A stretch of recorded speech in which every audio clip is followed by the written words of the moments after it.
that's true. Naked Palpatine. Oh, you pick that one. Fresh out of the clone tank, nude Palpatine is my Well, that's the first thing I think of when you say Dark Empire Palpatine.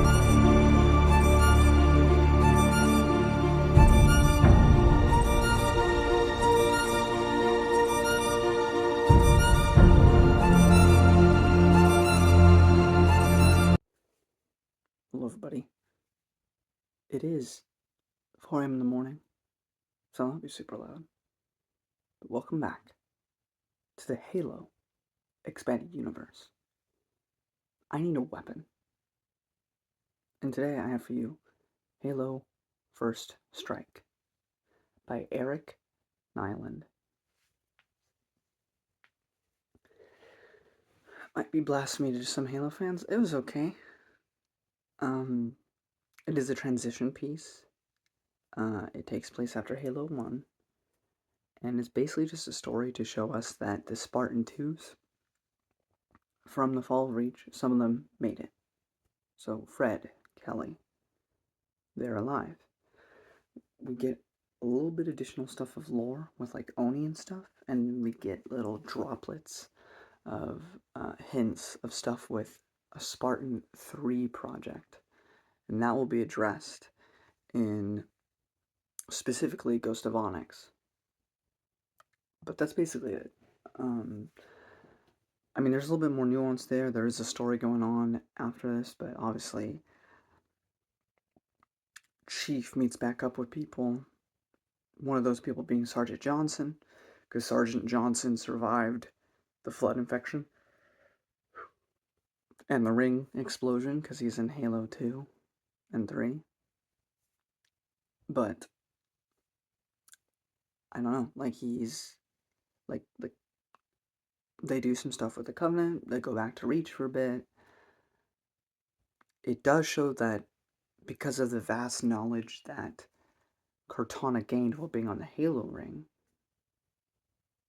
it is speculated that perhaps, because the whole thing with AI rampancy is 7 years, but it may have been sped up because of her time with Chief. And she's already been alive for 2 years.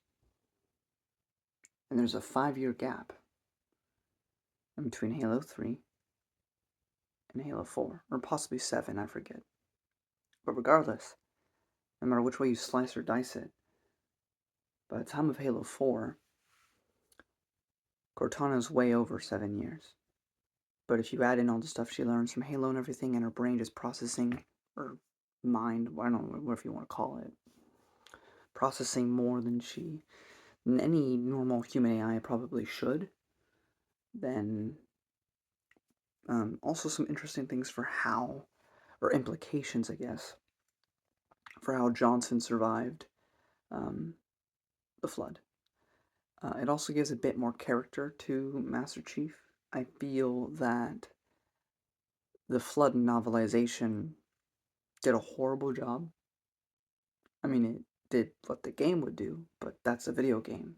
In the early 2000s, there's a difference between that and a novel, and I feel like William C. Ditz did nothing with Master Chief. Really. Besides maybe making him a bit fearful of the flood, which, fair enough. But again, he was more of a vessel character, so you'd be feeling the fear when you play the game. So I expected more characterization by him in the novelization, but it wasn't really a thing. But again, as for First Strike, yeah, it explains to you how Chief make it back to Earth, because he's kind of stranded at the end of Halo, and that's fair, if you wanted that story answered. As for telling a truly compelling story, I don't know, I don't think so. It's okay. It also shows more of the Hergarok, or the little engineers. They showed up in a couple other books already, but it's already shown here that they're not really evil, and they're not really on anyone's side. They just like to fix things. And that's key important for ODST, because they play a big role in that game. But by and large, it's just kind of fine. Do you need this to enjoy Halo 2? No. Is it gonna really... Is this like a Darth Plagueis that really add to your enjoyment of Halo 2? Or ODST? Or 3? No. Or even if you're an expanding universe fan, is this gonna blow your mind? Again, not really. It's just a decent little story set between 1 and 2. If you want it, you have it. But that's pretty much it from me. Non-spoiler wise, I thought it was fine. I like there's a consistent pace throughout, so that's pretty good. We meet Colonel Ackerson in this book, which is cool, and Lord Hood, because this was made at least after Halo 2, so Lord Hood exists already, so we get his name drop. So that was cool. Like I said, it's a nice little transition story, but you don't need it. It's not telling anything super compelling or anything. Anyway, spoiler time. If you don't want that, get out of here.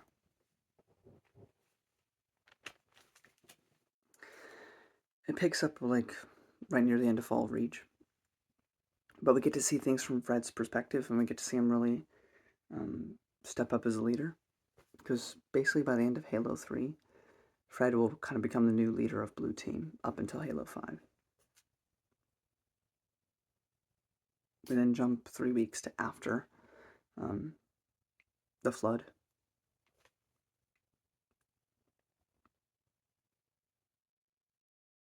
We learn that Johnson has an immunity to the Flood. And I was like, doesn't that like completely diminish the threat of the Flood? But what this book states is that Johnson, at some point before the mission of Reach, before all that went down, was diagnosed with a rare brain disease. And even in the future, there's no way to cure it. Now, it's funny because there's another story, short story, where we learn a guy gets cancer, and it just requires a couple days of treatment, and he'll be fine. So they've cured cancer. But there's a brain thing that Johnson can't be healed from. But he refuses treatment anyway. And he goes to fight. So, at least if I'm understanding the implications correctly, either way, Johnson's gonna die. He's running on borrowed time. But now Halo 2 and 3 happen like a couple weeks, or a couple months at most, after Halo 1. Because Halo 2, ODST, and 3 are pretty much like all in the same time frame. Like back to back to back. But it seems Johnson was gonna die regardless. So, when he goes on the ring and he encounters the Flood, they recognize that this man's living in borrowed time. And that's not like... The Flood don't like to consume dying people. They want living hosts. So, they just kind of ignore him. So I suppose I'm willing to accept that only because it's like, well, everybody has to be dying in order for the Flood to not bother with you. Obviously, they're not going to start killing off the entire human race, or they would just use the ring. So, I guess I'm fine with that explanation. But it's almost better to kind of like, just, he made it out and not know how. But we have an explanation, and it works well enough. As I said, we have Cortana acting a bit different, a bit more sporadic. I mentioned engineers, I mentioned back to Reach, and Hackerson, who's one of the ONI officials that's on the ship that Chief gets picked up on.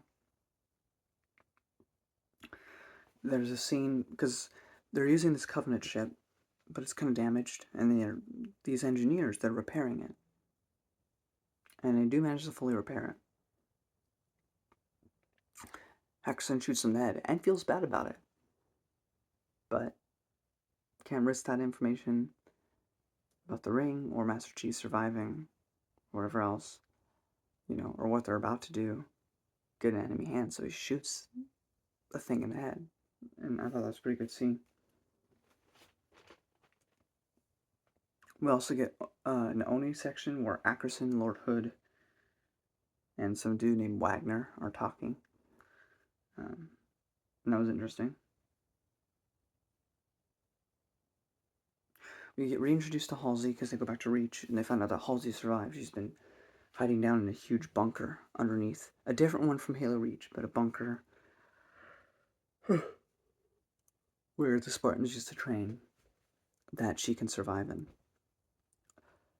There's no June, but of course this was written before Halo Reach. So I suppose June died getting her here to safety. I don't know. But, we meet Kelly again, we meet Fred, and Halsey and all of them get out of there. Halsey also starts to learn something about a Spartan 3 project that Ackerson was in charge of. And Ackerson's like her arch rival.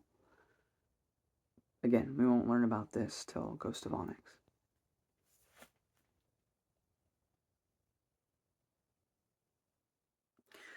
Now, the people that we introduced to in this book, like Haverson, Whitcomb, Pulaski, who's somebody who did survive the ring, they all die and perish in this book.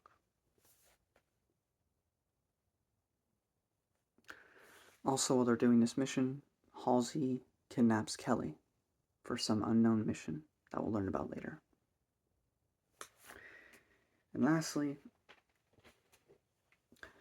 there are these people interrogating Fred about whether or not Spartans are fit for duty, asking him all these questions, and then Lord Hood gets upset with her. But this already kind of seems like setup for stories after the initial trilogy. Because, Fred makes some decisions, a couple of his Spartans die, in the heat of the moment. So the lady questions whether or not him or any of the Spartans are even fit. After all, they are still human. They can still feel PTSD. So should they still be on the field, depending on what they go through? And it was a pretty interesting conversation, but it gets cut short. So, all I know for certain is that Fred will become a leader of the blue team moving forward. So, but there's pretty much anything of interest, like I said. A lot happens, but also, nothing really happens. So, it just feels mostly like a lot of setup for other books. So, I don't know. It was fine. It wasn't bad by any means, but it wasn't great either. I mean, so far I haven't been really fantastically wowed by any of the novels. Some of the short stories have really impressed me, but I've yet to be, in awe of any of these novels yet. I haven't really, Fall of Reach is fine. The Flood is eh. Contact Harvest is fine. Cold Protocol is fine. But I've yet to really, be in love with any of these novels yet. But we are nowhere near done with the Expand Universe. So, maybe I'll see in the future. But until next time, guys. Oh, I guess the Foreigner Trilogy by Great Bear. That's pretty good. Sorry, I redact my statement. Anyway. Till next time, guys. When we learn what the heck the Spartan 3 project is all about in the next video. Let's finish the fight.